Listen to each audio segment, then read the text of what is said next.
Covid ಸಂದಿಗ್ಧ ಪರಿಸ್ಥಿತಿಯಲ್ಲಿ ನಿರ್ಗತಿಕರಿಗೆ ಹಲವಾರು ಸಂಘ ಸಂಸ್ಥೆಗಳು ನೆರವಿಗೆ ಬರುತ್ತಿವೆ. ಅದೇ ರೀತಿ ವೆನ್ಲಾಕ್ನಲ್ಲಿ ಚಿಕಿತ್ಸೆ ಪಡೆಯುತ್ತಿರುವವರನ್ನ ಸೇರಿಸಿ ಒಟ್ಟು 400 ಜನಕ್ಕೆ ದಿನನಿತ್ಯ ಊಟೋಪಚಾರದ ವ್ಯವಸ್ಥೆಯನ್ನು ಏಪ್ರಿಲ್ನಿಂದ ಸೇವಾಂಜಲಿ ಚಾರಿಟೇಬಲ್ ಟ್ರಸ್ಟ್ ಮಾಡುತ್ತಾ ಬರುತ್ತಿದೆ. ಇದಕ್ಕೆ ಕಾಮತ್ ಕ್ಯಾಟರರ್ಸ್ ಸಹಕಾರ ನೀಡಿದೆ. ಬೆಳಗ್ಗೆ ಉಪಹಾರ, ಸಂಜೆ ಉಪಹಾರ, ಮಧ್ಯಾಹ್ನ ಮತ್ತು ರಾತ್ರಿ ಊಟವನ್ನು ವಿತರಿಸಲಾಗುತ್ತಿದೆ. ಸೇವಾಂಜಲಿ ಟ್ರಸ್ಟ್ನ ಪ್ರಮುಖರಾದ ಹನುಮಂತ್ ಕಾಮತ್ ಈ ಕುರಿತು ವಿವರ ನೀಡಿದರು. ಕೊರೋನಾ ಮಹಾಮಾರಿಯ ನಂತರ ನಮ್ಮ ಸೇವಾಂಜಲಿ ಚಾರಿಟೇಬಲ್ ಟ್ರಸ್ಟ್ ವತಿಯಿಂದ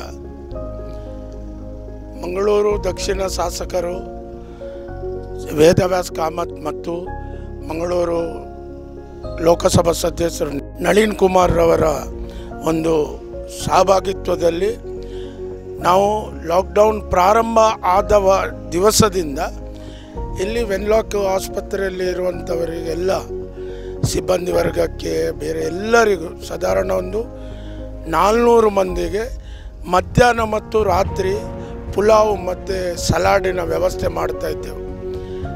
ಆದರೆ ಆ ನಂತರ ಇಲ್ಲಿಯ ಹಾಸ್ಪಿಟ್ಲ್ ವತಿಯಿಂದ ಕೋರಿಕೆ ಮೇರೆಗೆ ಈಗ ಪ್ರತಿದಿನ ಬೆಳಿಗ್ಗೆ ಮತ್ತು ಸಂಜೆ ಬ್ರೇಕ್ಫಾಸ್ಟ್ ಮತ್ತು ಟೀಯ ವ್ಯವಸ್ಥೆ, ಅದೇ ರೀತಿ ಮಧ್ಯಾಹ್ನ ಮತ್ತು ರಾತ್ರಿ ಊಟದ ವ್ಯವಸ್ಥೆ, ಇದನ್ನು ನಾವು ನಿರಂತರವಾಗಿ ಏಪ್ರಿಲ್ ತಿಂಗಳಿನಿಂದ ಇಂದಿನವರೆಗೆ ಮಾಡ್ತಾ ಇದ್ದೇವೆ.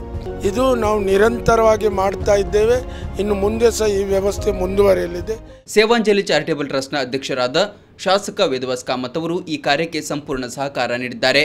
ಮಂಗಲ್ಪಾಡಿ ನರೇಶ್ ಶೆಣೈ, ಚೇತನ್ ಕಾಮತ್, ನರೇಶ್ ಪ್ರಭು, ಸಂತೋಷ್ ಭಂಡಾರಿ, ವಿಘ್ನೇಶ್ ನಾಯಕ್, ಸಂತೋಷ್ ಶೆಣೈ ಇದಕ್ಕೆ ಸಹಕಾರ ನೀಡಿದ್ದಾರೆ.